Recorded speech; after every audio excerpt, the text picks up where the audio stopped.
What's the history of the use of this word? I think Mr. Slow is muted. Mr. Slow, you're muted. Yeah, thank you, Enrico. Good evening to all viewers, listeners. It's a pleasure to be here to participate in this very important subject. As indicated earlier, I am a former Assistant Commissioner of Police and Chairman of the Police Service Commission. I spent 37 years in the Guyana Police Force, so I'm fairly well familiar with the procedures and these things. And as indicated by Mr. Hughes a while ago, this is not the first time this word has been objected to. Over the years, even while I was serving, the word Negro was objected to. And during the tenure of Commissioner of Police, Winston Felix, a decision was made to have the term removed. And I think the recommendation then was for the words Guyanese of African ancestry to be used instead. And that worked for a period of time. And my information is that when Mr. Felix demitted office, sometime thereafter, not immediately after, because if you recall, when Mr. Felix demitted office, it was Henry Green, then it was Leroy Bromell, and following Leroy Bromell, it was Silal Prasad. I'm told that it was somewhere around that time that the word returned to the lexicon of the police. This, we know MN or FN, meaning male Negro or female Negro. So, and I did some further research, which I'll share a little later. And I want to say at this stage, contrary to the assertions of the Attorney General Anil Nandlal, SC MP, this word has not been in use in the police force for over 180 years. I have the evidence, which I'll present as we go along. Could we hear from Inequality, where we have been making presentations to the United Nations? So, Olive Sampson, could you come in on this? Chime in. Certainly, Enrico, thank you. Thank you again for the invitation to participate in this panel. Thank you to the audience for your interest in following this issue. It's a very critical issue, one that has a lot to do with the dignity and respect of people of Africa, for people of African descent.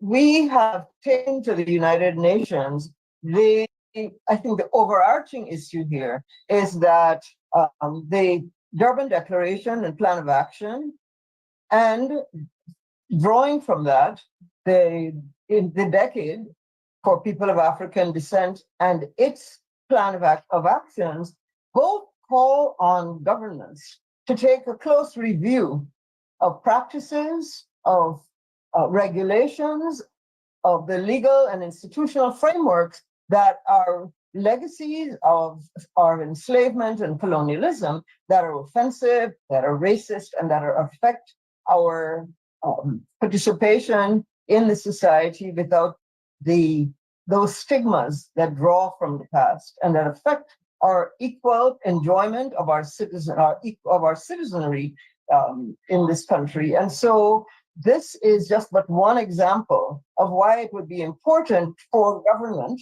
to heed very, very carefully what all of the requirements that they are signatory to, all that it calls on the government of Guyana to do in order to adhere to the plan of action that Guyana has signed on to. Some countries have not taken it as seriously as others, but in a country like Guyana, we have the kind of racial divide and the kind of tensions that exist, it is really important that the government of Guyana adhere to and pay attention to the documents to which it is signatory that call on it to address the legacy of our enslavement and of colonialism. Swana, as a young attorney, were you at all surprised that this word is still in use? Good evening, Enrico. Thank you for the question. Firstly, I must say that the usage of this word Negro by government agencies or state entities such as the Guyana Police Force is not something new, which I personally have observed as a young attorney. On occasions during criminal trials or where evidence is disclosed in those cases, you will see the reference to a person of African descent, a male, as on X day, I arrested John Joe, male Negro. I put the allegation to Jane Joe, female Negro, on this particular day. So it has been something that I have observed and something that I would have discussed with my colleagues and something that we at Youth Peace and Slowly have discussed earlier and prior to this forum which we are now on. The recent incident with respect to Mr. Kidaki, I believe, is one that has warranted, the need for a public discussion and further discussion, a more solidified approach with respect to the use of this word Negro. So while it may be perpetuated in the media that the incident with Mr. Amsterdam is what would have stemmed the discussions of the usage of the word Negro by persons or the objections thereto. No, that has not been the case. This is just the occasion that we feel warrants an opportunistic discussions. Let me move to Norris Witter. Thank you, Tishwana. Let me move to Norris Witter. You're a trade unionist.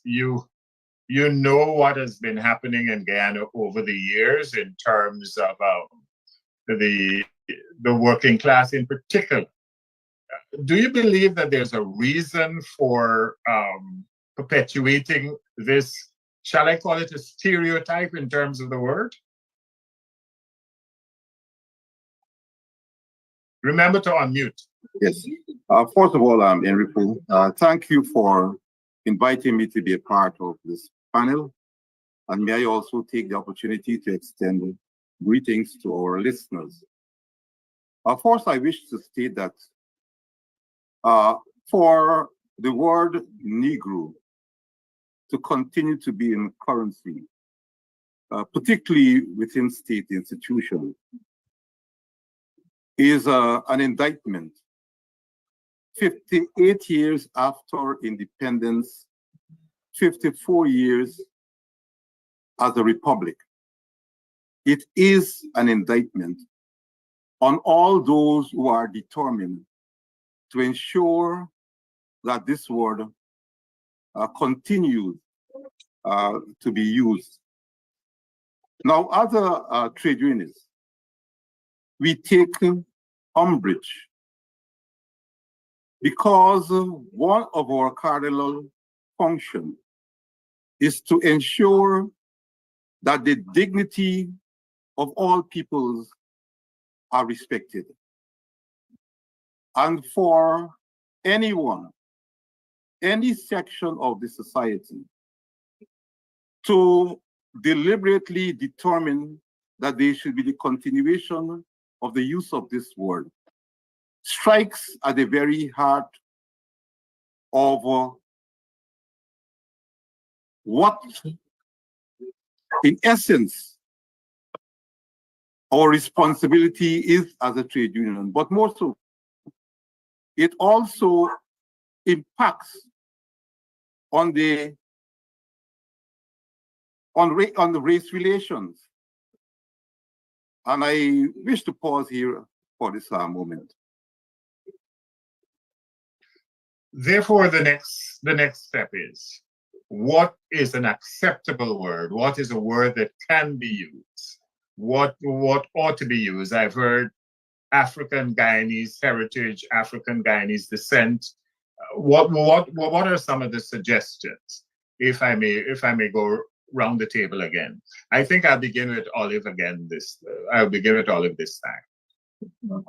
I think African Guyanese speaks to our heritage and the pride with which we relate to our ancestors who were brought here from the continent of Africa. It's succinct and it makes the point and it conveys with it a certain respectability and dignity. Anyone else wants to chime in on that? Enrico, I certainly believe very strongly that the appropriate description should be African Guyanese, male, female, or whatever preposition before that you wish to use. The fact of this, though, is it's not just the name that we use, it's what has to come with it. It's all the training, the retraining of the Guyana Police Force. And but yes, the short answer to your question is that African Guyanese is the term that should be used. Let me go to Paul Slow. Again, Paul, remember to unmute your mic when you're talking. Yes, right. So thank you, Enrico. I'm not sure what would be the recommendation of the term or words to replace the Negro. I indicated earlier during the tenure of Commissioner Felix, they had started to use the term Guyanese of African ancestry. Now, I just want to caution that whatever term we come up with, we must be conscious of the fact that the police use lots of abbreviations. So, for example, when they refer to male Negro, I know it will be MN, female Negro, FN, male East Indian, MEI, and the like. So whatever recommendation is made to replace the word Negro, we must be conscious of that because we don't want an abbreviation now which in itself creates some type of controversy. Because, for example, I can see that you're going to say African Guyanese. So when it comes to the female, they're going to say female African Guyanese, which is FAG. I don't know if that in itself will create a new controversy. So we have to be conscious of that. But Paul, if I could stay with you for a second in terms of policing. Over the years, the police have used words and terms. Not only would they call people Negro, but then they would also put a nickname, a false name to them to further, shall I say, criminalize and make them look bad. How do we retrain that? How do we get people to understand it? One ought not to do that. Well, it's again, I think you're saying the right thing. It calls for training because it's about human dignity. It's about human rights. And if policemen are trained in that respect, then they will come to understand that you arrest a man, let's say John Jones, and then you should not then tag on alias John Jones known as criminal, John Jones known as thief man, or something like that to further stigmatize that individual. But it will require for us proper policies, what we call standing orders from the organization, and not just only the creation of the standing orders, but making sure that training is done so that those things can be properly reinforced. Because once it becomes a standing order, it simply means that if you were to violate that, then you can be brought up under disciplinary charges. So again, it requires a buy-in by the administration and then the necessary training and reinforcement. And let me say this, this does not require any legislative change. It doesn't require, there's nothing, change to the police force standing order because there's no standing order which suggests that this word should be used. My research shows it's a practice that came on at some stage, I'm not even sure when, but certainly not 180 years ago, as stated by the Attorney General. But let's go to what sorry, said. sorry, Nigel, go ahead. Sorry, I have a question for Mr. Slow, and this just arises from what he said. He says that it requires a standing order. My inquiry of Mr. Slow is, if there was a standing order under Mr. Felix that prohibited the use of the word Negro, was that replaced by another standing order? Because my concern now is not just the history of the use of this word as apparently the Attorney General wanted to suggest. Here, Mr. Slow is indicating that there was a sitting commissioner that gave a specific direction that the word Negro was not to be used. I'm assuming that might have been reinforced by a standing order or not, but the fact that it was reintroduced means that somebody with the intent it could only be with intent. With intent to use this degrading term, decided that they would set aside the standing order of Mr. Felix and say that African people must be described as Negro. And that, to me, if I'm only inquiring for Mr. Slow, that to me seems to be even more egregious than the use of the term, because it means that the police force recognized at some stage officially that this term was offensive, took steps to remedy it, and then somebody must have taken steps after that to reintroduce it. So it's almost as if you're reintroducing the term, the N-word, as a standard form of description. So that is my question, and forgive me for jumping in. It's just that it strikes me as being particularly disturbing. Right, thanks for that question or the interjection, Nigel. What really took place is that the Commissioner Felix at the time gave directions. I think it was during a management meeting. Unfortunately, the other steps weren't taken to make sure that this was codified in his standing order as such. And I think therein lies the problem. Because if you are going to make an order, such an order, you have to go to the other logical steps to make sure that a standing order is created. The training, necessary training is done. That is so important, because just to say that we should discontinue using the word, and then the training and the sensitization is not done, we get exactly what we have now, people reverting to the use of the derogatory term. I want to go back to something you said, Mr. Slow, with regard to the Attorney General. And the Attorney General put out a statement about 2 hours ago with regard to the fact that he never really said that the word should be used, in effect, on his Facebook page. What he was pointing out is that it was an opportunistic position by the attorneys representing Kadaki, and they're here, they can defend themselves. And why now? Because the police have been using that word for 180 years. You are saying that they have not been doing that, Mr. Slow.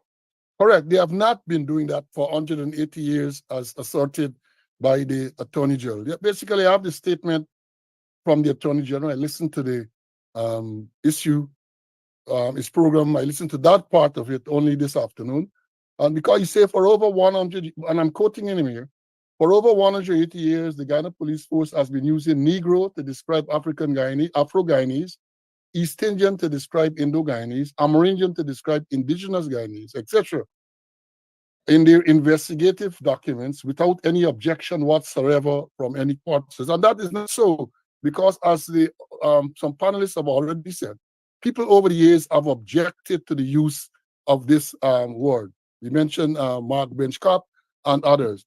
And there's a book entitled History of Policing in Guyana by John Campbell.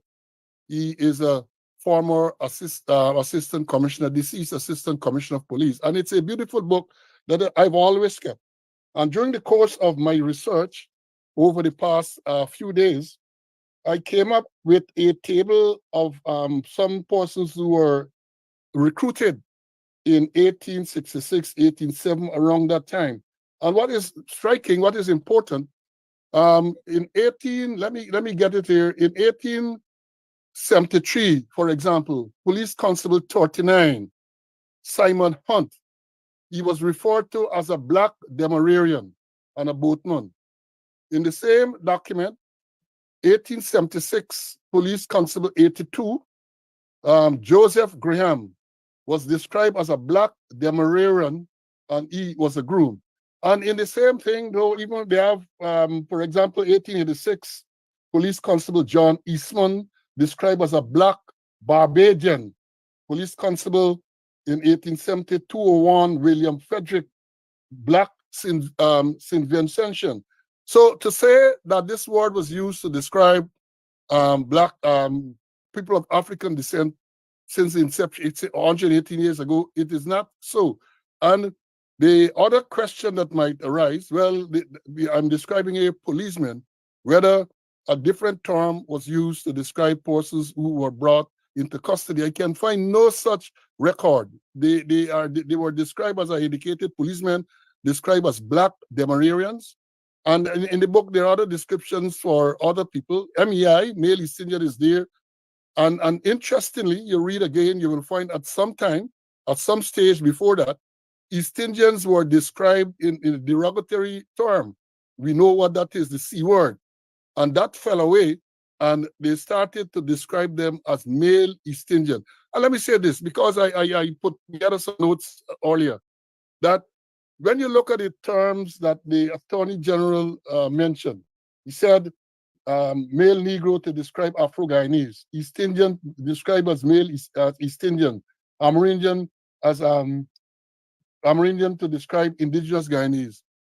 None of those terms, when you describe a male East Indian or an indigenous Guyanese as Amerindian or as male East Indian, those things are not derogatory. So, but the use of the word Negro is a derogatory use of the derogatory uses, and that is the issue. So even if you say male East Indian and you're comfortable with that, you say male Amerindian or female and you're comfortable with that, we are saying that to use the word Negro, which is derogatory, which is offensive, should not be used. I want to read from an article by. Go ahead. I keep jumping in the program, but you mentioned the Attorney General and Yes. what he said, and you read what he said in his press release that was published a few moments before your program started.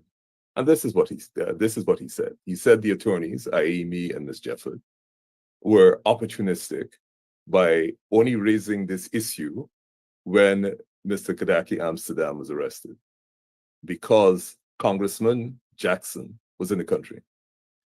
I think the Attorney General, if we take all his words into account, the first question is, why did they choose to arrest Kadaki when Congressman Jackson was in the country? The offense for which they have accused him of committing occurred in March. So they selected the time to arrest Mr. Kadaki Jackson. And he probably thought that our reaction would have been Negro. We would have lied down and taken it. How can you arrest someone who spends his entire being talking about African rights and put him in you put him in chains, you shackle him, and after you have shackled him, you call him Negro. And you want us as Negro attorneys to somehow say, oh, this is acceptable, Mr. Jackson's in town? No, not at all. The first thing the Attorney General should have said is this: we acknowledge that this term is offensive. It has been used for 180 years, and I dare say we offer an apology to all the African people in this country that we did not pick this up before, and this should have been addressed a long time ago. Had he done any work, he would have realized that Commissioner Felix had started this process, and he would have acknowledged the term. What does he do? The learned Attorney General seeks to attack the African lawyer for raising it when there is an African American congressman in town, and not once does he find a single word, not a single word of apology or condemnation for the use of the term Negro.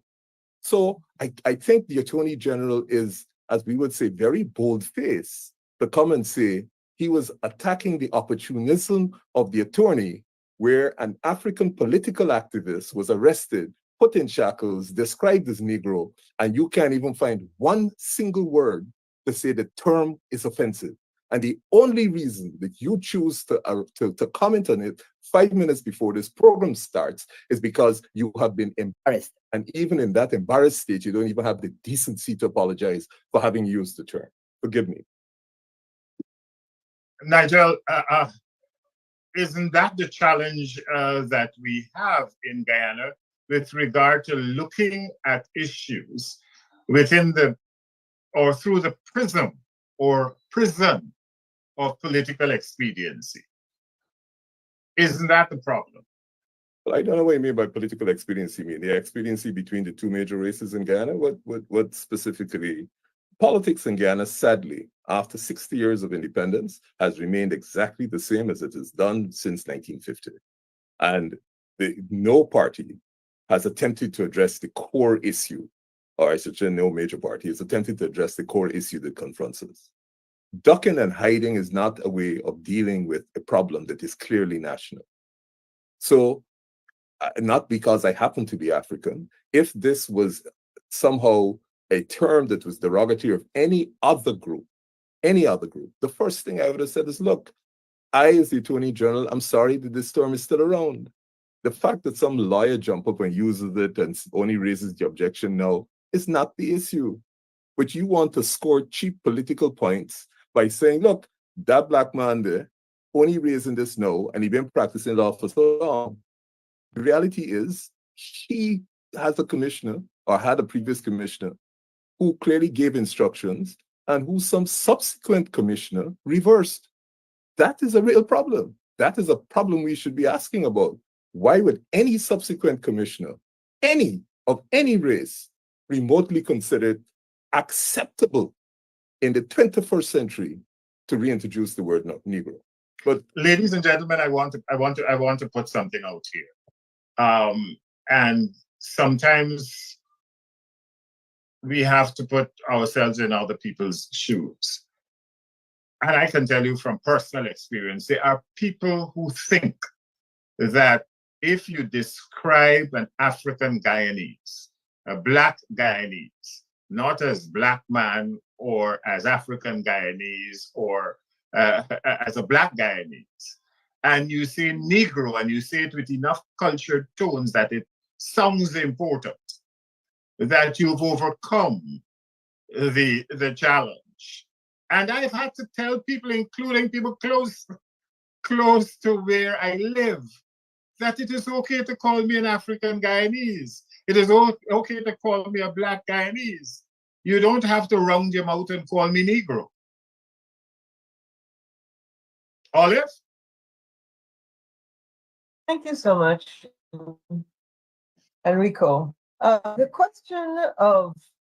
question to me, everybody has spoken to training, and I think that it speaks to the larger society, because it is one thing to train police officers about the use of the word Negro without the context of our history, our overall history, not the abbreviated version of a history that starts with our arrival as enslaved people in the 1620s, but a history that goes all the way back to the first civilizations of the world. The point that I'm making is that we have to instill in those officers and in the persons whom they may arrest a sense of pride, a sense of who they are. The word Negro is so derogatory, and the fact that both the policemen, who very often are African Guyanese, and those whom they arrest would do so, just speaks to some deeper issues, the legacies of our enslavement that very much affected us psychologically. The fact that we don't know our history, therefore, allows us to accept that term, that a police officer who is African Guyanese, and I'd like to ask Nigel whether the persons who were writing up that intake form were in fact African Guyanese, that they should feel comfortable referring to another brother and a political fighter as Negro, suggests to the larger problem of self-hate, of self-doubt, of accepting the second place position in our society. They are very careful not to refer to an East Indian person whom they arrest as anything but East Indian. Which brings me back to an earlier point that we were discussing, and that is, how do we derive an acceptable term of art? How will we be referred to? I think that we ought to look at the conventions currently in place, and as Paul pointed out earlier, address in that standing order the kind of concerns that you had, Paul, where an abbreviation might lead to a problematic acronym. And so we can address that in advance and train persons and train the public. The sensitization is not only of the police force, it's about the public. And Inequality has called repeatedly for the teaching of history in our schools, from nursery through tertiary, and for public education programs that help to dispel these notions that there are second-class citizens in Guyana. Because this, to me, is an indication of the fact that some people are considered second class, and even among those people, there's a sort of resignation and acceptance of that second class status. I want Norris Ritter to come in on this, and then I'm going to ask Attorney Jefford to also speak to it. And I'm looking at how others think that it may be the right way of saying it if you say it in a certain way. Norris, have you found that as an experience?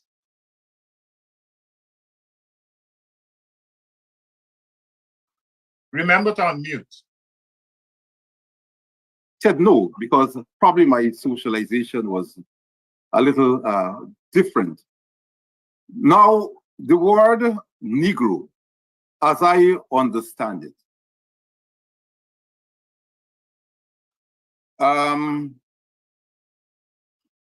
was intended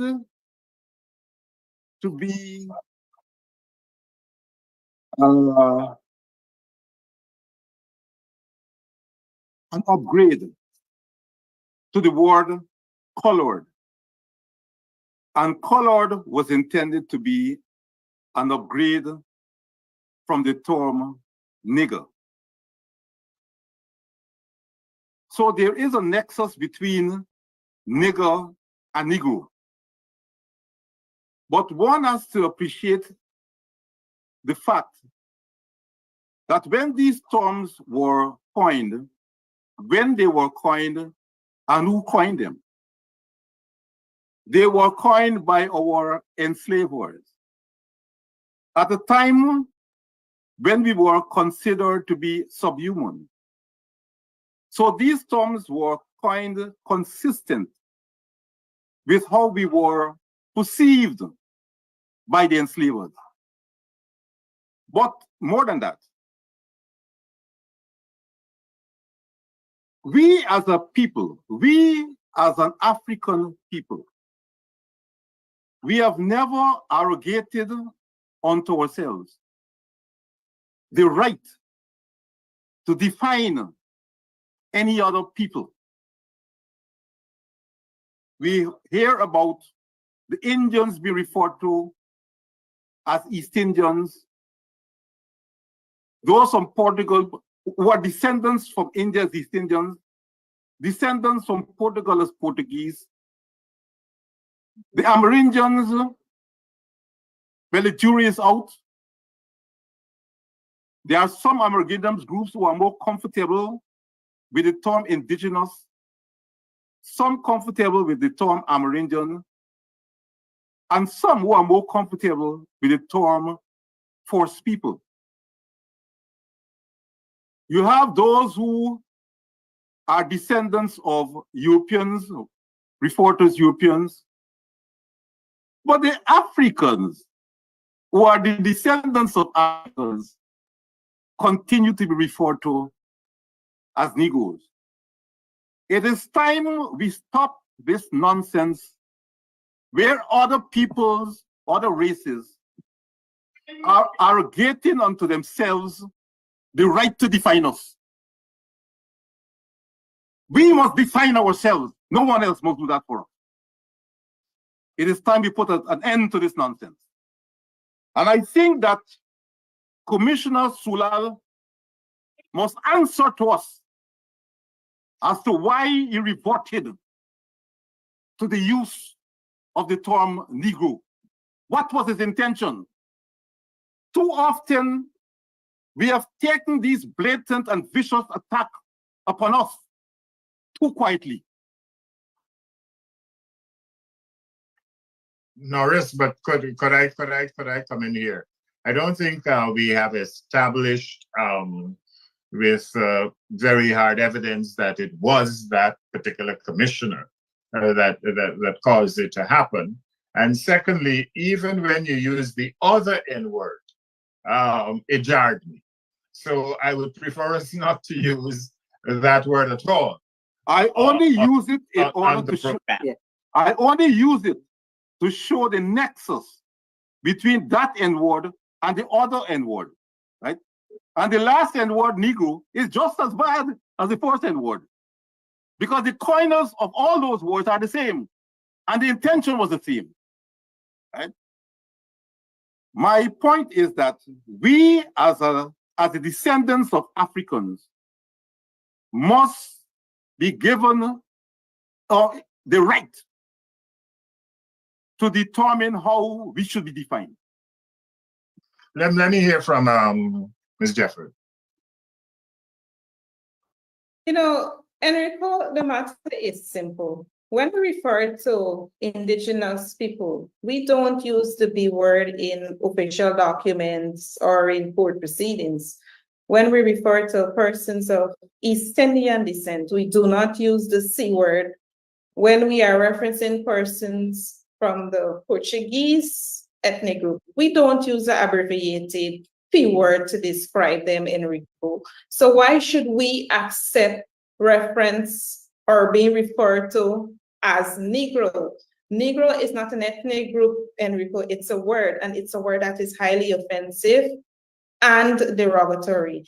As Ms. Thompson would have highlighted, it has a past, a dark history. It takes us back to that era where there was this master slave mentality, an era of colonialism and slavery. And I believe, you know, the time has come for us to move past that and to have more socially acceptable and contemporary and correct reference to people of African descent in state agencies and other agencies across Guyana. And, you know, we can start it simply with education, raising awareness and sensitization. The media has a role to play, Enrico, in ensuring that persons of African descent are referred to correctly when they are publications and the like.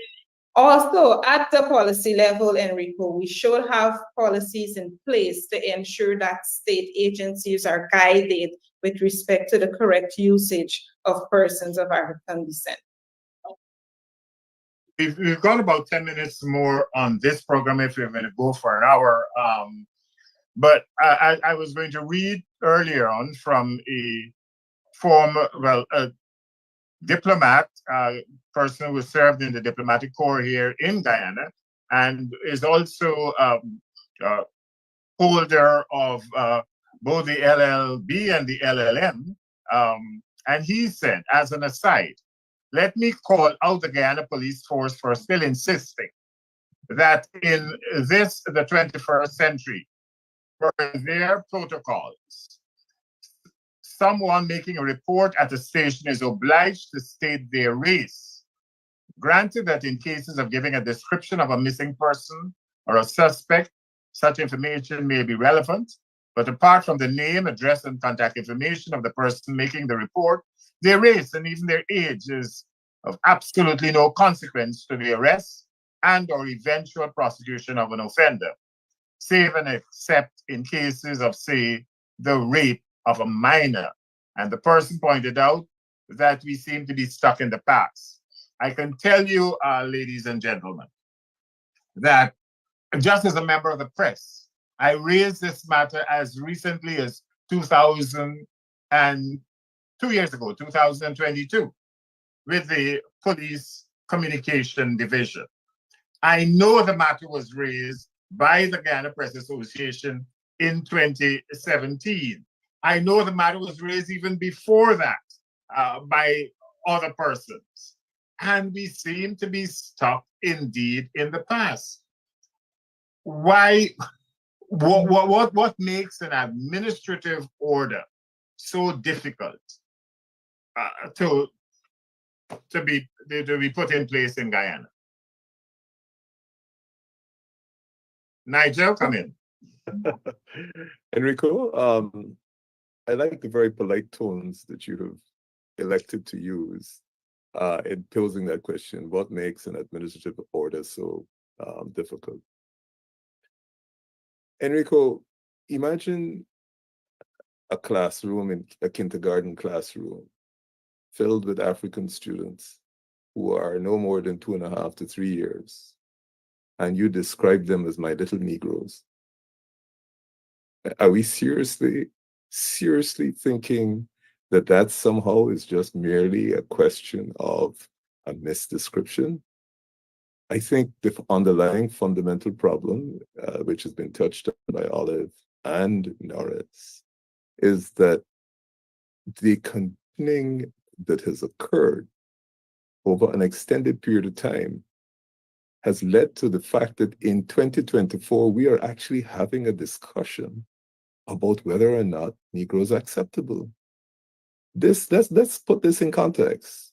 When the Caucasian people were during colonialism, were identifying which Black people were going to migrate into the middle class and become acceptable, and we had to speak properly and use knives and forks and all those fancy things, they would describe those people as Negro, almost as if, oh, it's acceptable, you've come of age, we can now describe you. And the history goes all the way back to the division between those of us that were in the field and those of us that were up in the house. So this is more than an administrative order. This here is a state institution, the Guyana Police Force of 184 years in 2024, justifying the use of the word Negro. Isn't it interesting that Mr. Kadaki Amsterdam was arrested, I think, on Wednesday?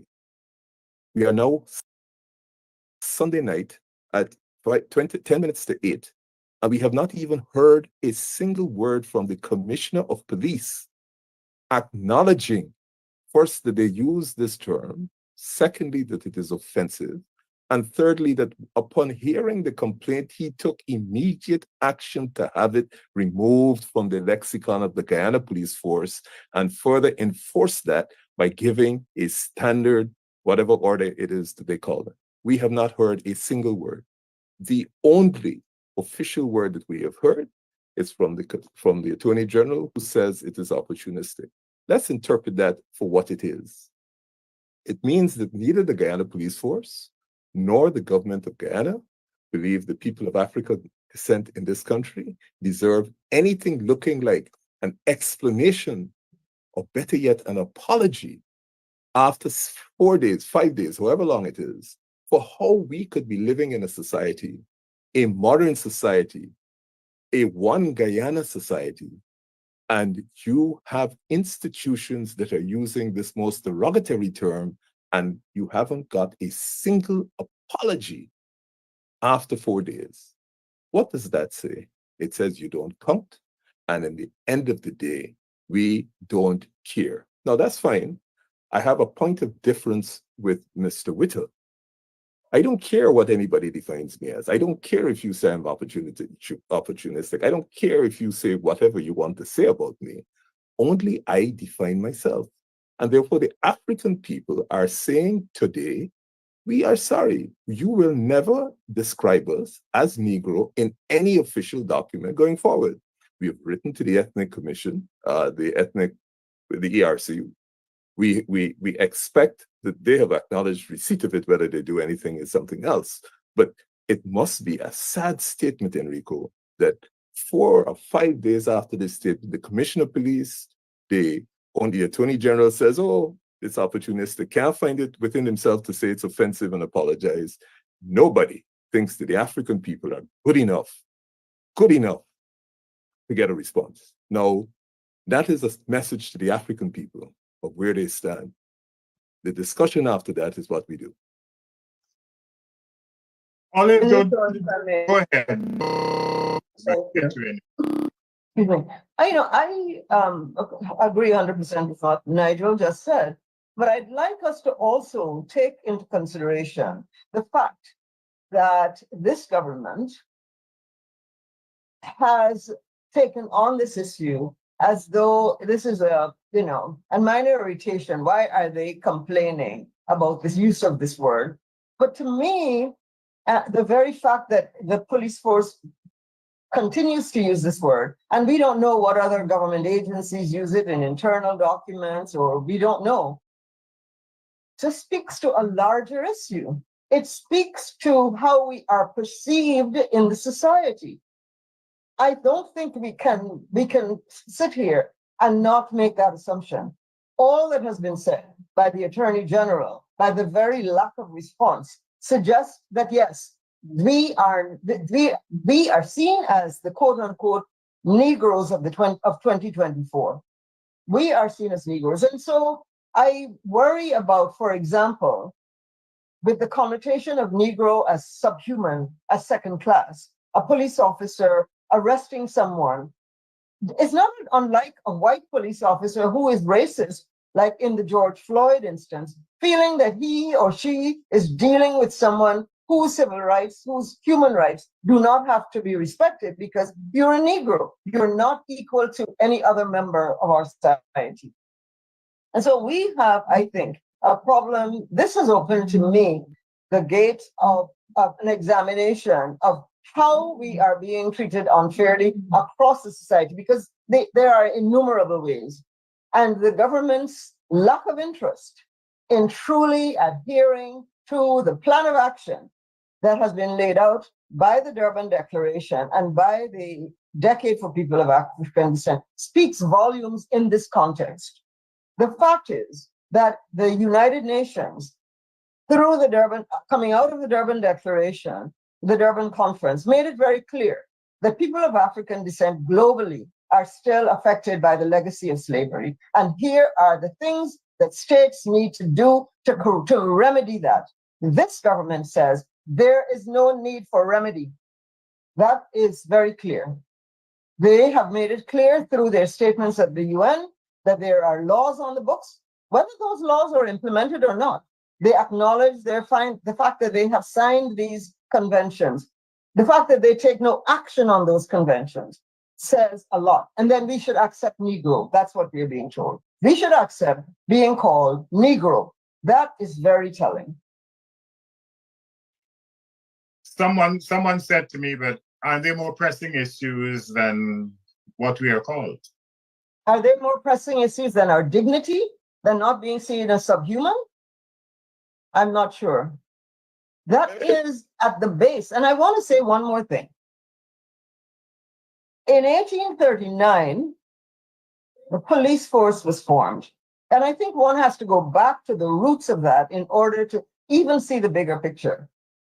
Police force was not needed when we were captive on plantations and could be flogged, killed, maimed, beaten. I mean, every possible form of torture, right, was acceptable. And then, in order then to oppress and control this new freed Negro population, a police force was formed. A force, it speaks, that word says a lot. And that force continues to exist. We don't have a police service. That's a whole different category of organization. A police service provides service and support to its citizens, protects its citizens. And the police force, their major target audience is people of African descent. Enrico, can I just Yes. perhaps offer an explanation for or a response to your question? The first one, just is in response to the question that Olive asked earlier. The police officers that arrested Mr. Amsterdam are not surprisingly African Guyanese.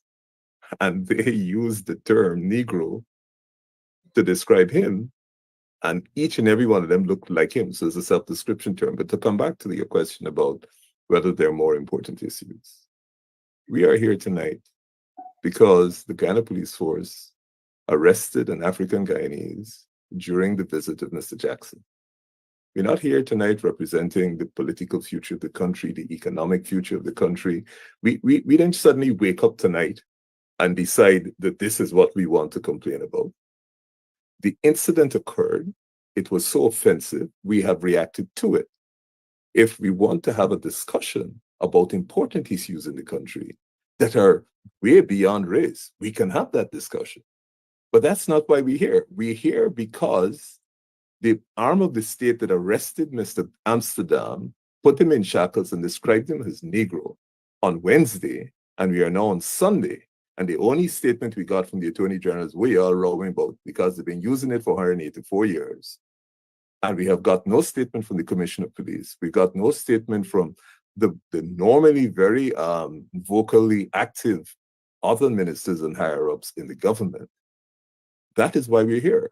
There are a lot of very serious issues that we can discuss, but that is not the focus of this program. So when people ask you that, they must understand that when they decode that question, what they're really saying to you is, why y'all African people complaining about this, where we got more problems? So in other words, this issue is not sufficiently important to be discussed. So y'all shut up and stay in a corner. Be good Negroes. That is really what is behind that question. If we want to have a discussion about the future of the country and what is important, I am sure you and others can put this together. That's not why we're here. And just to let you know, we have an extra hour, so it's not no need to run out if you want to take questions from where. Yeah, but because I don't want to bring up the issue of Mr. Amsterdam and the charges brought against him. Obviously, that is in the court, but I can probably hear people say, well, you're not focusing on what was said about what he said about 4 persons who, according to the Attorney General, happen to be East Indian. Enrico, you're only focusing on the fact that. Yeah, go ahead. Forgive me for interrupting you. Yeah, go ahead. Nigel Hughes is a defense attorney in this context. Nigel Hughes gets called by a client called Kadaki Amsterdam. What you asking Nigel Hughes to go and do? Say that Mr. Amsterdam is guilty and that he should never have said these things and condemn what is alleged to have been on his program? Are you serious?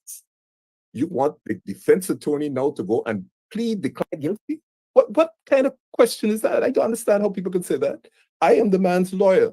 You want me to condemn the statement that was broadcast on his program while he's being arrested or after he's been charged? Is that a serious question coming from the Attorney General? Does he walk his clients into jail? Because that's not my practice. I don't walk my clients into jail. And secondly, I have no moral position on anything my client does.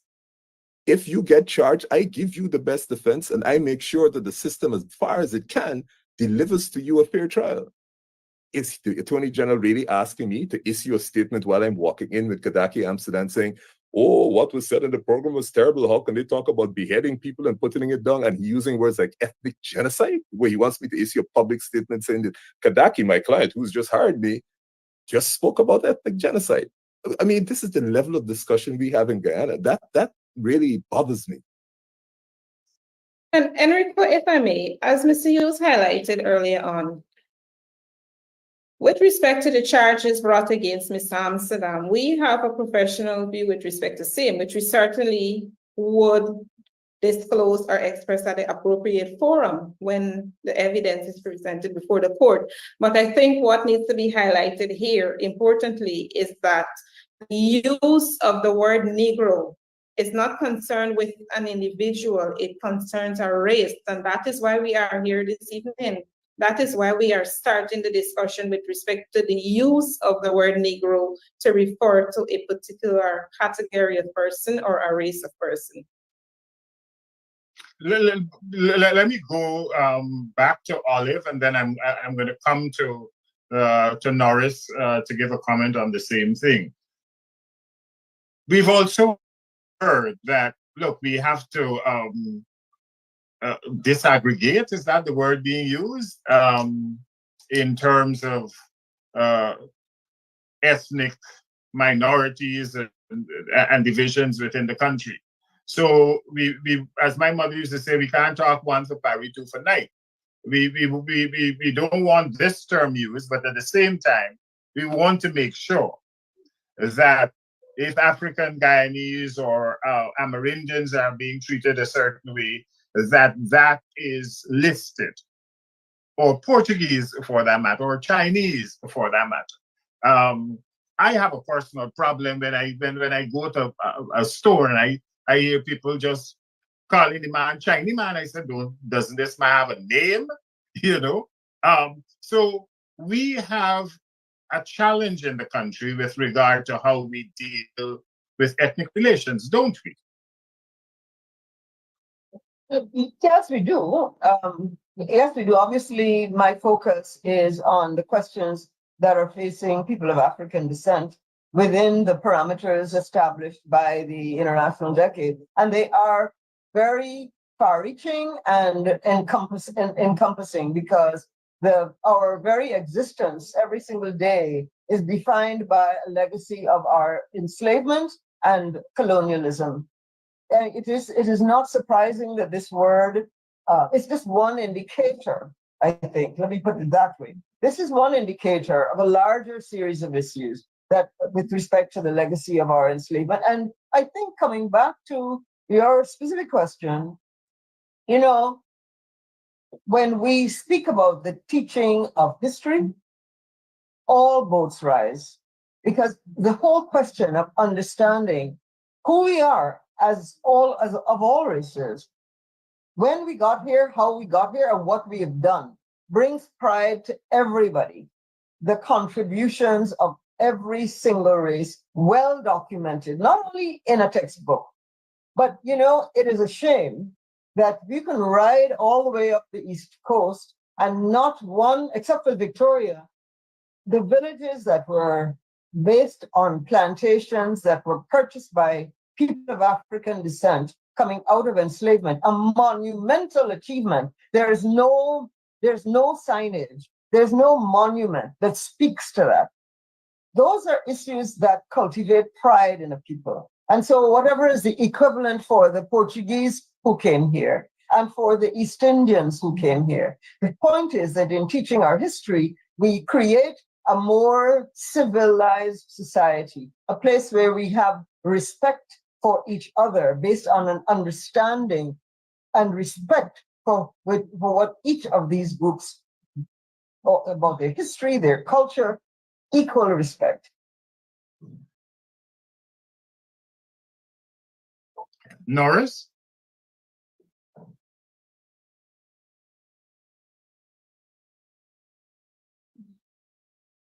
You've got to unmute, Norris.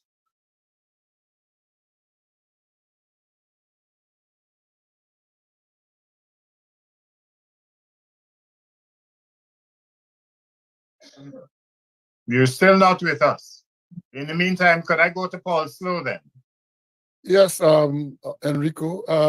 The question of the usage of the word in Guyana, as we have been discussing, very offensive word indeed. But we have people of African descent in Caribbean countries, Barbados, Trinidad, Jamaica, the smaller islands, Antigua, and all of those islands. It might be interesting for us to know how they describe African in those countries. Do they use this derogatory term? That might be something that we can research.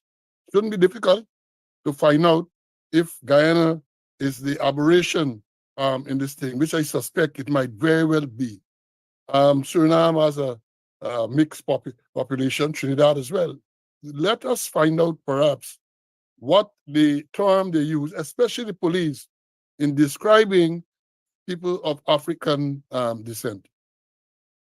Well, Paul, I can tell you, I've covered, as you know, federal cases in the United States, and I have had persons both from the prosecution and the defense, when they see wanted bulletins issued. Remember, there were quite a few during a certain period.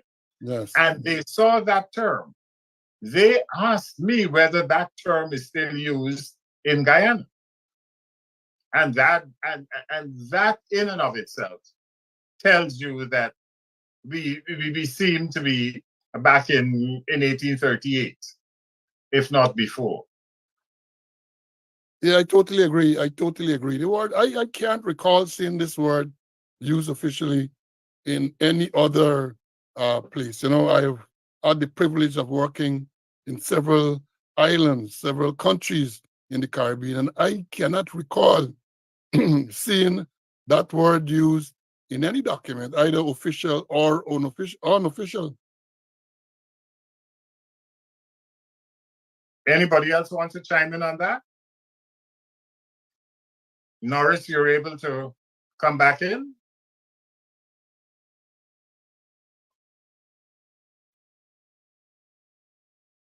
But if I should continue while we try to get Norris, I mean, Yes, Norris seems to have a senior moment. Nigel made the point that apart from the statement from the Attorney General, of course, none of us, I'm not surprised by the statement of the Attorney General. There's not a word from the Acting Commissioner or anyone else. And I don't expect to hear any word from him or the Minister of Home Affairs as well. But I say this again, if they really want to address this issue, maybe they don't have to come publicly and to say, to give an apology. But it doesn't require any legislative change. I want to repeat that. All it requires a direction from what they call now the executive leadership team of the Ghana Police Force. And that is reinforced by what we call messages to what we call all station message. So tomorrow morning, even now, the commissioner can pick up a telephone and say, look, send out a message to all stations in Guyana that as with immediate effect, the word Negro shall not be used in any document. That's all it requires. And that can then be followed up with some standing order, which is published. And as I say again, training so that people will get to know, the ranks will get to know that this word is not a word to be used. But until such time that they do that, it will continue. It will continue. We are focused on the Guyana Police Force, but I for some reason I think the discipline services as a whole use that word. I mean, I think that the Guyana Defense Force, I may be wrong, but I doubt it, as Charles Barkley once said, and the Ministry of Health, when they are registering people, also use that word. And I'm just wondering if pedagogy and trade unionists like Norris and all the other civic society organizations ought not to come out and say, well, look, this word has a degrading, a derogatory meaning over the years, and it ought not to be used. And as I said, even people outside of the country have brought it to my attention. And also, in again. The question is asked to, they have census being done. It might be interesting to know what word is used to describe people of African descent in the census. Yes, and I was going to ask Oliver. Thank you, Ms. Stevens. I just would like also to draw the attention of the audience to the petition that we have started circulating, and Inequality has, and ask that they sign that petition so that we can have the numbers to make that demand of the government. I mean, it should be enough that this issue has surfaced, and if it were indeed some kind of a slippage in practice, then obviously we would have heard that, I think, and there would be immediate correction. But it's apparent that we really need to urge the government to see us as full human beings and not subhuman. And so we need to make sure that we have this petition in large numbers. The people who sign, please do not fear that your name is going to be revealed, because I understand there is some fear that their names might be revealed and that they would suffer some kind of reprisal. No names, except for those people who choose to make a comment, names are not revealed. You know what is interesting, though, is that I've never really heard persons at high levels of government referring to Guyanese of African descent who are serving in cabinet as we have 5 Negroes, I have Negro cousins or anything like that. And I speak to a former president every now and then about family matters. And he always speaks about the fact of his African Guyanese heritage. And he's not, if you look at him, you may be surprised. Well, maybe But because he he never has African speaks of his heritage. Negro heritage. Could it be that that is because he has African Guyanese heritage? He would want to make sure that they are treated and seen as human and that they're dealt with dignity? Could that be? I don't know. It's worth asking. I don't know about the usage in interactions and in official interactions, statements outside of what we see in the public. But who knows what the conversations are like? I mean, I don't know. I don't claim to know, but one hopes that it's not as pervasive as one might think. One hopes. And Enrico, if I may jump in here, sorry. Mr. Slow spoke about census and how persons of African descent may be referred to in Guyana. I would just like to point your attention to in the US, in the United States, since the year 2013, the United States Census Bureau discontinued the use of the word Negro in its survey. And this was done after there was some public feedback and there was a societal shift to a more socially acceptable term of African American to refer to persons of African descent. So perhaps we may start there, or that may be a starting point for us in Guyana, as we seem to be lagging behind. Enrico, I wonder if the question would be posed to the Negro Minister of Home Affairs, whether the predominantly Negro Guyana Police Force self-describes itself as Negro. How would the Minister of Home Affairs feel? Maybe he finds it acceptable. That is not relevant, of course, to whether or not this is acceptable, but I wonder if that's a term that he uses to describe himself. Well, I won't be facetious to say that he is also named after a very famous African American in terms of Robeson, you know. But that is for another discussion.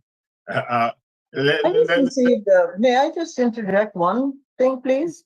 I just got a text message from someone who is familiar with the terms used in Trinidad and Tobago, and the term African is used and Indian. Negro is not used. Norris, were you able to come in at this point? I was trying to get you in terms of the trade union movement. Are you hearing me? Yes, we are hearing you now. I think the use or non-use of the term Negro from a governmental perspective has a lot to do with how we are perceived by the political directorate within the government. If they see us as subhuman, they will treat us as subhuman. If they see us as equals, I do not see the difficulty in mustering the political will to regularize the situation. So it becomes a question of how we are seen. Do they see us different to how our colonizers see us? What we are experiencing, is it a perpetuation of the attitude and behavior of the colonizers? Thus, there is no break in the way we are being treated by the government. But that brings us to the point, though, Norris, of what I was asking earlier on. Within the government itself, there are African Guyanese. In fact, I jokingly used to call Odinga Lumumba the Minister of African Guyanese Affairs, MAGA for short, who describe themselves as African Guyanese. So they're African Guyanese if they're on one side of the spectrum, and Negroes if they're on the other side of the spectrum. Is that what you're saying? No, I am not disappointed or surprised that those descendants of Africans are mute on this issue. They are mute because of the very manner in which the politics within the party is structured.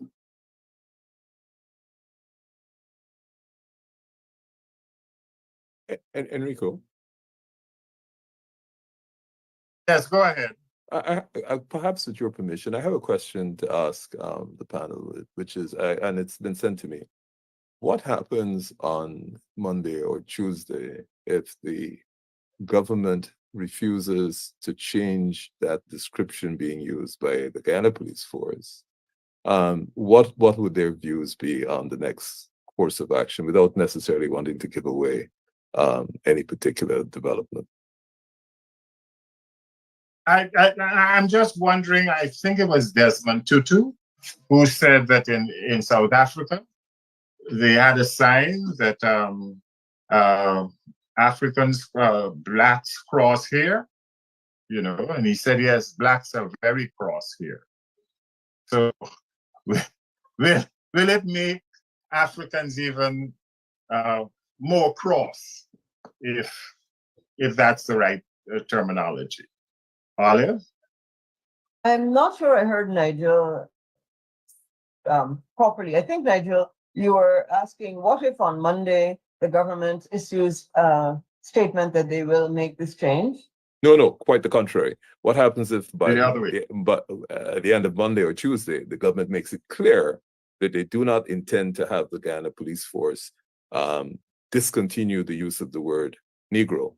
What are the next steps that would be appropriate? If I may, let me answer Nigel's question this way. Progress for the descendants of Africans have never been achieved without struggle. That is my short answer.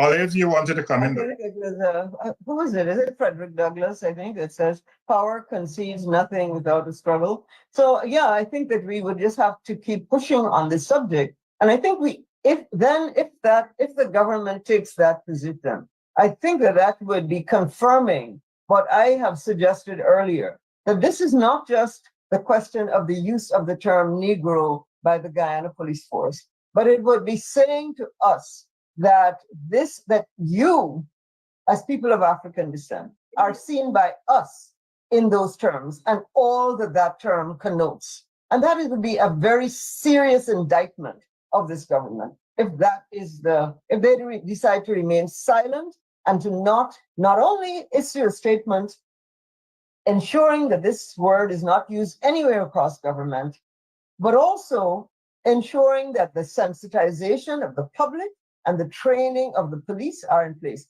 and not some wishy-washy 2-minute kind of thing. The in-depth response to what Inequality has been calling for, the essential inclusion of the teaching of history from nursery to tertiary and across the public, using the public airwaves to teach the history of all Guyanese, a thorough, correct history.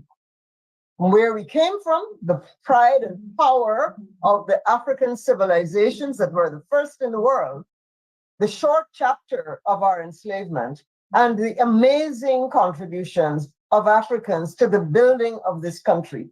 The very country from which many people are becoming wealthy would not have been possible without the free labor of enslaved Africans who were tortured every day for over 200 years. We have on this panel, one second, Nigel, we have on this panel 2 persons who were arrested.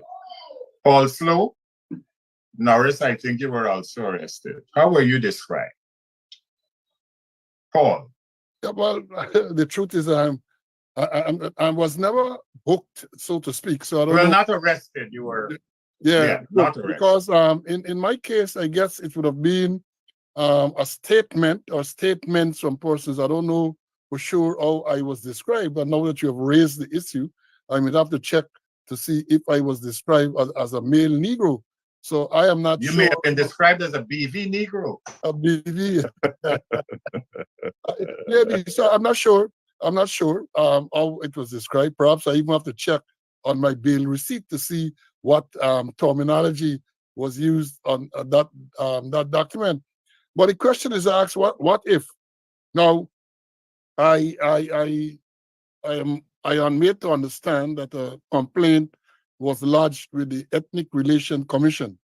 So let's say the government decides to express that look, it's not going to be changed because according to the Attorney General, it has been used for 180 years without any objections, which is not true.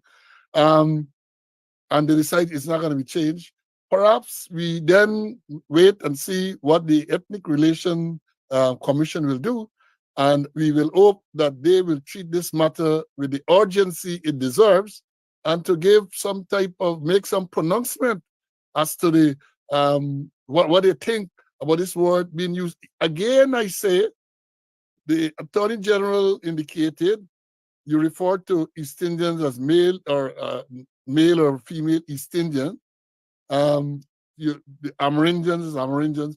Nothing is wrong. We don't see anything being objectionable about the use of those terms. But we're saying that to use the word Negro in 2024 is objectionable, and the word is derogatory, and it should cease. And again, I want to emphasize it doesn't require any sitting of parliament or any big like that official gazette and all that. It requires a simple phone call and the follow-up action to make sure that the word, the usage of the word is discontinued. Let me throw the cat among the pigeons here. I have seen, and I think most of us have seen, press releases from organizations that some of them are pressure groups, some of them are political organizations, some of them are promoters of African Guyanese resistance and what have you, that have referred to persons as host Negroes. So as going back to the story, we can't, say on the one hand that this is bad, and on the other hand, say, well, look, this term is acceptable if it's used as a pressure point. Nigel? Well, a couple of things here I think that may be pertinent. We're talking about the official use of the word Negro, where organizations, whether they're Afrocentric or otherwise, use the term house Negro. I suspect that may be offensive, but our national poet, in one of his best poems, wrote, "I come from the nigger yard." It doesn't mean that you change the name of that poem, because that captures in that context exactly what that poem was about. So we need to reach the stage where we are respectful in the terms that we use to describe our fellow citizens. I rather suspect that depending on the context, that term would not be acceptable.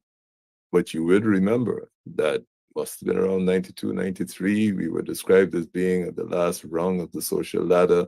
And you can pick coming through on both sides, terms that are not acceptable. So the first thing I would say is that we have to commit ourselves to a level of discourse, whether in press statements or otherwise, when we are treating with other people. The name House Negro may, in some specific context, if you're writing a historic piece, have a particular meaning. But I think in relation to that, I think all of us in Guyana, all races, all ethnicities, need to commit to a much higher and superior level of dialogue and exchange of ideas. So that's my response to that. I'm not attempting to justify somebody who's used that in a press statement. All I'm saying is we are better, we are capable of better, and therefore we should all commit to use language that is constructive, that is progressive, especially if we are going to live in the same space. let me go back. Let me go back to something I said earlier on with regard to coverage of court cases, particularly in the federal court. And many times to be able to find out if somebody was Guyanese or if they came from the Caribbean, I had to go by the names. When I went to the courthouse in Brooklyn and in Manhattan, I asked them, well, couldn't I know whether this was a Guyanese person who came in, or somebody came in from Barbados and with drugs or what have you? They made it very clear that the requirement in the United States is that you can't say the national origin of that person. I don't even think you could say the ethnicity in the court. So you had to go to court and look at the person and say, hey, that is whatever. And that person came in from Guyana on such and such a time based on a complaint that was there. Never about race. It was never about which country they came from. Why are we, as my colleague said, in the 21st century, in this century, still behaving as if we're in 1834? I've gone back 4 more years now. I think, Enrico, some of this information in a Guyana context may be necessary for the purposes of gathering data. So if you wanted to know, for example, how many African people were living in Aishalton, then the description may be necessary. In a society that is as polarized as ours, in a society in which there's so much ethnic division, and in a society where there are allegations that there's disproportionate allocation of resources, you have to disaggregate that data. And so the only way you can address a problem is if you have the data. And to get the data, quite often you have to use a descriptive term. And forgive me for using this example. We know that in 2022, no indigenous person, no person, what they call it, is from a riverine or hinterland area, got an A at CXC. That's a fact. Now, if we didn't have that categorization, we wouldn't know that there's a problem with education in the indigenous community. So I am not advocating that we don't use these terms. We need to collect data that is specific. There may be particular medical problems that confront the Indian population that don't confront the African population, and vice versa. And unless we use those terms and gather that data, it is important. What we cannot do is use derogatory terms for the purposes of capturing that data. So I understand in the US context where they may do that for the purposes of a trial, and that's for this reason. You don't want a judge who may or may not have subliminal biases when he sees the docket before the person comes into court, think, oh my God, it's another Mexican or it's another whatever. That's why they try to filter that out, because you want to ensure that everybody has as fair a trial as possible. But I'm not sure that I am on the page where you don't use these terms because they're very useful for addressing specific problems for specific communities.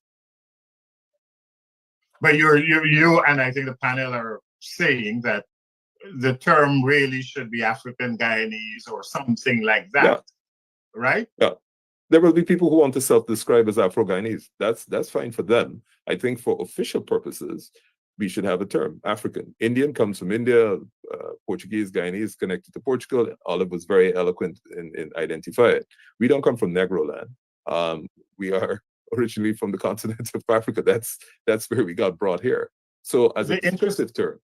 The interesting thing is Muhammad Ali, several years ago, made the same point that essentially, when you talk about the Chinese, that's because they come from Japan, from China. When you talk about the Japanese, they came from Japan. When you talk about the Europeans, they're from Europe. They came from a land. But you see, here's where the prejudice is. The Portuguese came from Europe, but they're described as different from the Europeans in a Guyana context, because you wouldn't get 6 races if you didn't count the Portuguese as separate from the Europeans. Well, Southern Europe and perhaps a touch of their African ancestry from the Moors the Moors having captured the Iberian Peninsula and lived for 700 years. I've always wondered about that. And I think it's another thing that one has to correct in our history because they're European. I mean, why are we making that distinction? Why do we carry that forward? And I've also said it, Olive, and other persons on the panel. We like to talk about this land of six races. We have it in our constitution and in our songs and so on, and describe that particular group, the Portuguese, as separate. And I always remember traveling in Europe as a very young person. And I ran into a guy from Italy, and he told me that it is kind of a curse, because anything south of Rome was Africa. Excuse me, anything south of Rome and east.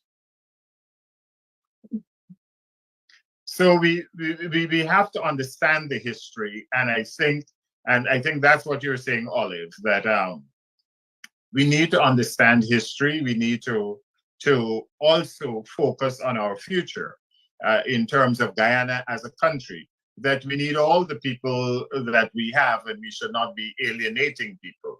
Is that where we are going, Norris? Interesting, It is widely accepted that Africa is the cradle of mankind.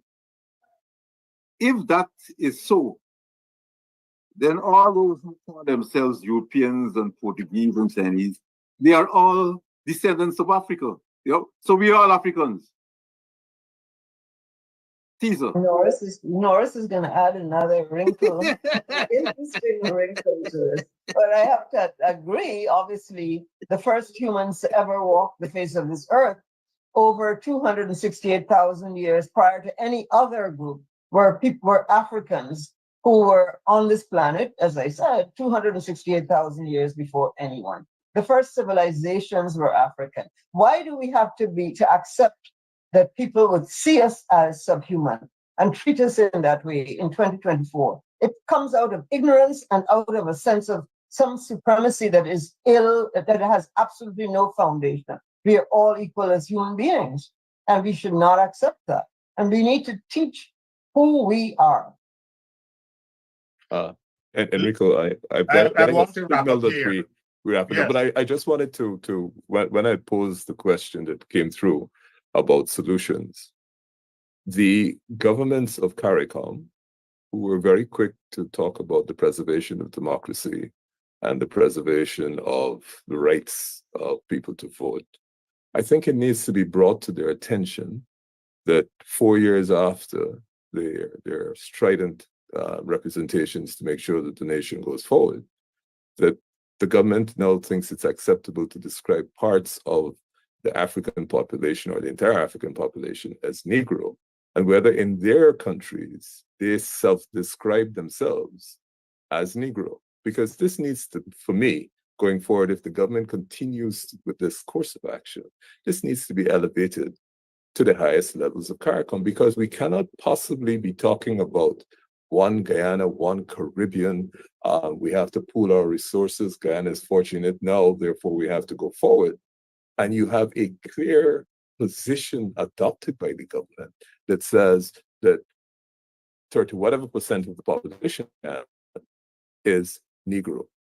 And if that is a contradistinction to a place like Jamaica that has given us Bob Marley, that has given us all these athletes, that has given us such a rich cultural heritage, or Trinidad that has given us a rich cultural heritage throughout the country. And then you come to Guyana, the history of African people here also very rich. So I think as we are one Caribbean, this needs to be elevated to that level, because the heads of government don't speak for themselves. They represent the entire constituency of the Caribbean. And the Caribbean has to be made aware that the government of Guyana thinks it's acceptable to describe people of African origin as Negro. And I think we need to expand that to other organizations. We need to alert the trade union movement in the Caribbean. We need to alert the civil society movements in the Caribbean. We need to alert all the movements in the Caribbean, the Calypsonians, the artists, that in Guyana, the government has said black or African people are Negro. And we have to get a reaction for that, because we can't talk about going forward. We can't talk about being one nation, and it's acceptable to have a population described in those derogatory terms. So I'm sorry for having jumped in for that, but I think we really need to concentrate on what the next steps are. I think we certainly need, on a domestic level, to go out into various communities, particularly those communities in Africa, and expand upon this discussion. So Oliver's kindly referred to the petition, but I think this needs further work, further build out, that we go out in other African communities and find out whether they are comfortable with the state describing them as Negro. Yes, and thank you, Nigel, for that intervention. And I'm going to go around the room, so to speak, the Zoom room, to get the next steps. And I'm going to go to Kishwana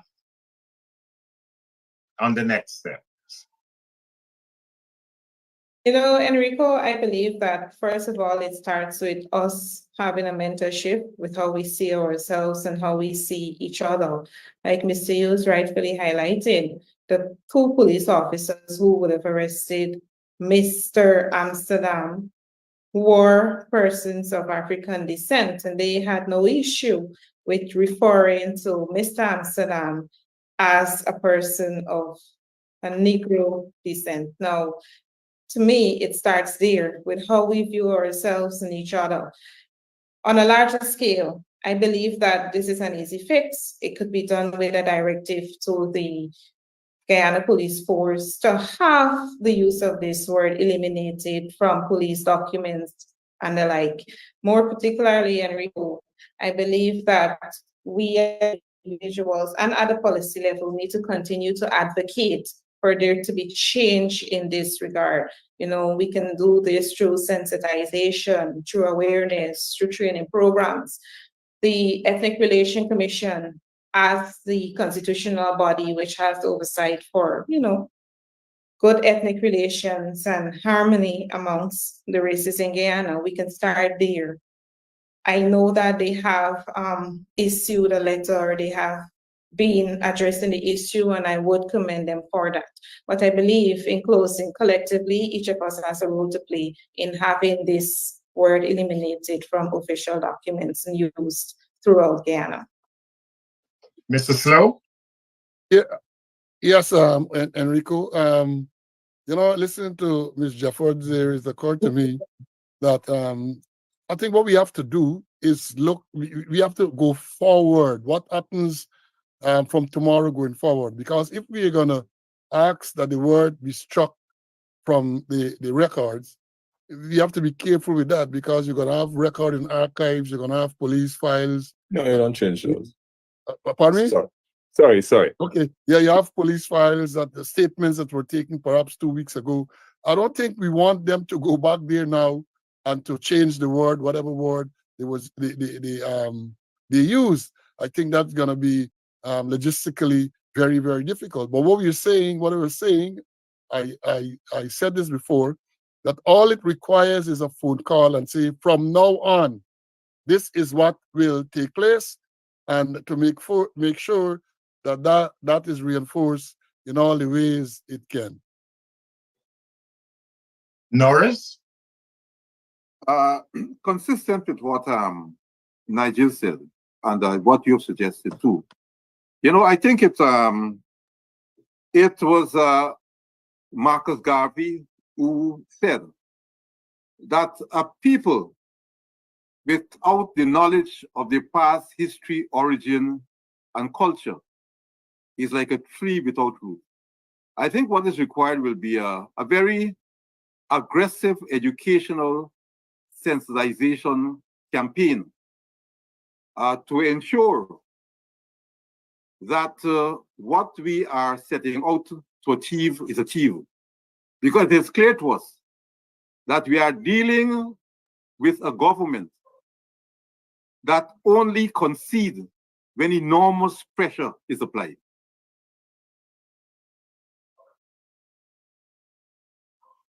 Olive? Thank you, Enrico. So, I agree with Nigel, his last point about ensuring that we engage the wider CARICOM community. For our part, at Petition, clearly we have a membership of 80 organizations, and we will be engaging them on this subject to hear from them their views. I should mention that one of our organizations, Ghana Day, actually in 2012, wrote to the Attorney General demanding that this word Negro be struck and not used again. There was no response. So I think we ought to be very cautious of any attempt. Well, let me put it differently. We should be cautious that if government quite suddenly capitulates and says we are no longer going to use this word, we have to make sure that there is sincerity in not only the ceasing using the word, but all that it connoted in terms of their treatment of people of African descent. Because we have to remember that not only are we being referred to as Negroes, but we are being treated as second-class citizens. There's lack of equity across this society. So we cannot have one without the other. We must see an improvement across the board. It's not sufficient to simply say that from tomorrow, the use of the word Negro will disappear. Where are the other indicators of our treatment as equal human beings, equal citizens of this nation? So I call on the government to take this opportunity of the revelation of the use of this word to not only cease and desist, but to step back, examine the treatment of people of African descent here in Guyana, especially as we have this booming oil economy. We're not looking for gold scholarships only, a house lot, but not acres and hundreds of acres of farmland. We don't get that. We don't get large contracts. I mean, there are many ways in which we are still being treated as Negroes. It's not only about the use of a word. We demand to be treated equally. Thank you, Olive. Thank you. Unless anybody else wants to chime in, thank you, Ms. Jeffords. Thank you, Paul Slow and Norris Witter. I think Nigel, you wanted to. Just on a closing remarks. One, the first thing that has to happen, in my humble view, is that every African person who interacts with the Guyana police force demand that if they're writing about you, they use the word African. Two, every agency, including the Guyana Defense Force, with immediate effect, if they give you a badge that describes you as Negro, if there's any document that you have that describes you as Negro, refuse to sign it, refuse to accept it. Three, I don't have much faith the government will do anything about it. So I suspect this needs to be elevated, not only to CARICOM, but it has to go global. Because the only time you get a reaction from this government on matters of African affairs is when we go international. Olive can tell you that if you didn't go to Geneva to speak about the problems, you would get zero reaction from the government. So don't expect the government in the domestic sphere to react. I don't expect them to react. What I will say is that we have work to do, both in CARICOM. We need to contact all those agencies, provide them with the data. We need to go international. We need to make sure the State Department is aware of this. We need the ABCE countries. Let's hear where you stand on this. And this needs to be elevated to the level of the Inter-American Human Rights Commission, the UN Human Rights Commission, and the people, African people of the world, and the people who are sympathetic to their causes need to understand what's going on, and we have to do that work to get that out to them as a matter of urgency. And the third thing is we ourselves have to act to protect ourselves. So we need to go into communities, African communities, to talk about this. We need to have more programs like this to sensitize the entire Guyana community about this issue. And it's not about why are we fighting about this now. There are bigger issues. Guyana has a lot of issues, and we have solved none. So this is a plan in relation to this issue. Thank you very much, gentlemen and ladies. It has been an interesting discussion, and I hope that we can continue the discussion with regard to making sure that things happen. You know, the saying is there are three types of people in the world: those who make things happen, those who wonder what happened, and those who say what happened. You know, so let us make things happen. And thank you very much to Nigel Hughes, Norris Ritter, Kinawa Jeffers, It's one. Paul Slow, sorry, Kiswana Jeffers. I butchered your name, my apologies. And of course, Olive Sampson. On the panel, we had the attorneys from Hughes, Fields and Stobie, the former Police Service Commission chairman and former Assistant Commissioner of Police, trade unionist, and the CEO of Epadagy. We thank the technical people who have been working in the background to make this happen. I'm Enrico Wilfred. Have a pleasant rest of the evening. Goodbye for now.